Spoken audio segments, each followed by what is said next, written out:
Beneath New Mexico's brilliant sky, where the sun paints the Sandia Mountains in gold and the city stretches out in quiet beauty, a much darker reality is unfolding just out of sight. Every day, a hidden tragedy plays out on Albuquerque's streets, one that most residents pass by, but few truly see. Tucked beneath overpasses and scattered along city sidewalks, makeshift encampments have become a stark symbol of a growing crisis.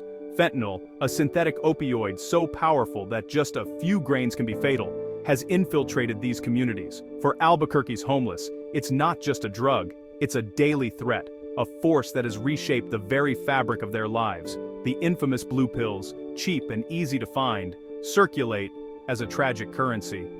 They promise a brief escape from pain and hardship, but more often deliver only addiction, suffering, and death. Each transaction is a gamble with life itself. The faces you see on the street are not just statistics. They are mothers, fathers, sons, and daughters. Each one carries a story of struggle, loss, and hope, now overshadowed by the relentless grip of addiction. Many here are battling more than just addiction. Trauma, mental illness, and the crushing weight of poverty leave them vulnerable. Fentanyl preys on their pain, deepening their isolation and making it even harder to reach out for help. The desperate search for the next dose becomes all-consuming, pushing aside basic needs like food, shelter, and safety. Survival becomes a day-to-day struggle, with every moment overshadowed by the need to avoid withdrawal.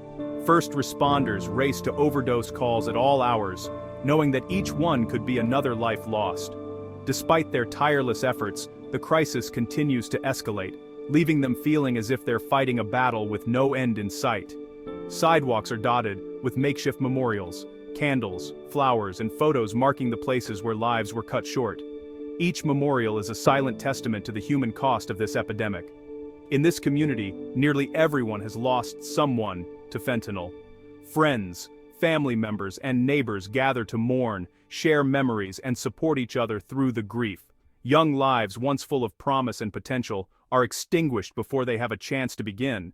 The loss is felt deeply, not just by families, but by the entire city. Albuquerque now finds itself grappling with a public health catastrophe that is consuming a generation. The city's struggle is a stark reminder that behind every statistic is a human life, and the fight for hope is far from over. As the crisis escalated, the state could no longer look away. In October 2025, Governor Michelle Lujan Grisham declared a public health emergency, unlocking state powers and funding. The most visible move, deploying the New Mexico National Guard to support police, freeing up officers for frontline duties. Overdose deaths had soared, emergency rooms were overwhelmed, and law enforcement was stretched thin. The goal: disrupt fentanyl's supply, reduce deaths, and restore order. The emergency order also expanded access to naloxone and connected people to treatment. The response aimed to balance tough enforcement with compassion for those suffering from addiction. Fentanyl dominates headlines, but Albuquerque faces a broader crisis: polysubstance addiction. Many use meth, heroin, and cocaine alongside fentanyl, creating deadly, unpredictable interactions. Meth keeps people awake for days, while fentanyl sedates, an exhausting, dangerous cycle. This chaos makes it nearly impossible to seek help or maintain stability. Treatment is complicated, detox is riskier, and mental health issues are often severe. Most programs aren't equipped for multiple addictions, leaving critical gaps in care. Addiction here is rarely a choice. It's self-medication for trauma and pain. A real solution must address the full spectrum of needs, not just one drug. This is a public health crisis, not just a criminal issue. Compassionate, comprehensive harm reduction is essential. The crisis doesn't stop at Albuquerque's borders. It devastates rural New Mexico and Native American pueblos. What began as an urban emergency has quickly spilled over into the quiet stretches of countryside, reaching even the most remote corners of the state. The impact is felt far beyond city streets, touching families and communities that once felt insulated from such dangers. In Rio Arriba County, fentanyl has turned a chronic problem into catastrophe. Once known for its tight-knit communities and scenic beauty, the county now faces a crisis that threatens its very fabric. Addiction rates have soared, and the resources to fight back are stretched thinner than ever. Families and children bear the brunt, with trauma and loss reshaping entire communities. Parents grieve lost children, siblings grow up too fast, and the sense of safety that once defined rural life is fading. The emotional toll is immense, leaving scars that may last for generations. Santa Clara Pueblo leaders speak of children growing up amid instability and addiction. Elders worry about the loss of tradition and the challenges of passing down cultural values in the face of such hardship. The crisis threatens not just lives, but the very identity of these communities. Rural areas lack hospitals, treatment centers, and emergency responders. Help is often too far away. When emergencies strike, families can wait hours for assistance, and many must travel long distances for basic care. This isolation makes recovery and prevention even more difficult. Local and tribal governments are overwhelmed, fighting a modern epidemic with few resources. Officials juggle multiple crises at once, often without the funding or staff needed to make a real difference. The weight of responsibility is heavy, and burnout is common. The state's emergency declaration brought funding and support, recognizing these unique struggles. Relief teams have arrived and new programs are being launched, but the road to recovery is long and uncertain. Collaboration between state, county, and tribal leaders is vital for an effective, culturally sensitive response. Only by working together can they address the unique needs of each community, respecting traditions while providing modern solutions. The goal, not just to stop the violence, but to begin healing and rebuilding. Communities are coming together, supporting one another, and finding hope in shared action. The journey is difficult, but the spirit of resilience endures, lighting the way forward for all of New Mexico. Law enforcement's response is visible and immediate. Hundreds of arrests, drugs seized, lives potentially saved. The National Guard's deployment sparked debate. Some see it as necessary support, others as dangerous militarization. Supporters argue police are overwhelmed. Critics warned it criminalizes addiction and targets the vulnerable. Civil liberties groups fear more arrests will overcrowd jails and perpetuate cycles of relapse. The core tension: enforcement versus public health. Police can disrupt supply, but arrests alone can't solve addiction.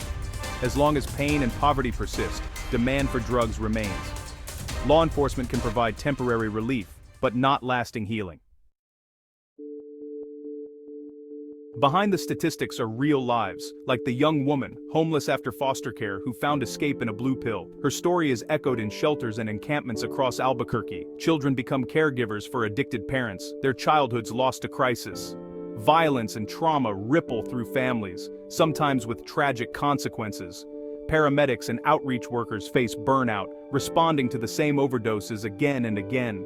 They carry the weight of lives lost and the frustration of systemic failure. Fentanyl is the agent, but the roots of the crisis run deeper: mental health, housing, and broken systems. Each loss is a call to recognize the humanity of those suffering in plain sight. We cannot arrest our way out of this crisis. Lasting solutions demand a public health approach. The challenges we face are complex, rooted in poverty, trauma, and a lack of resources, not simply in criminal behavior. When we rely solely on law enforcement, we miss the opportunity to address the underlying causes that keep people trapped in cycles of homelessness and addiction. That means investing in drug treatment, mental health care, and support systems that help people rebuild. Access to counseling, therapy, and peer support can make a world of difference for those struggling. By providing these essential services, we offer hope and a real chance for recovery, rather than just temporary relief. Housing is critical. Recovery is nearly impossible on the streets. Without a safe place to sleep, eat, and heal, people cannot focus on overcoming addiction or mental health challenges. The instability of homelessness only deepens the crisis. A housing-first model gives people stability, making recovery possible. When people have a roof over their heads and a door they can lock, they gain the security needed to begin rebuilding their lives. Supportive housing connects residents to services and a sense of community, laying the foundation for lasting change.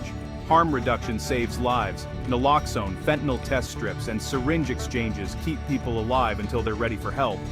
These tools are not about enabling drug use, but about preventing tragedy and giving people a second chance.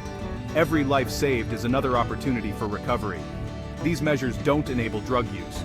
They buy time for recovery. They show that we value every person, no matter their circumstances, and that we believe in their potential to heal and change. This is a challenge for the whole community, not just government or police. Real progress happens when neighbors, businesses, faith groups, and local leaders come together to find creative, compassionate solutions. We can choose judgment, or we can choose compassion and action. Every act of kindness, every effort to understand brings us closer to a healthier, more caring city. The path forward is clear. Believe every life is worth saving, and build a community where everyone has a chance to heal. When we invest in people, we invest in the future of our city. It starts with compassion and ends with hope. Together, we can create lasting change and a brighter tomorrow for all.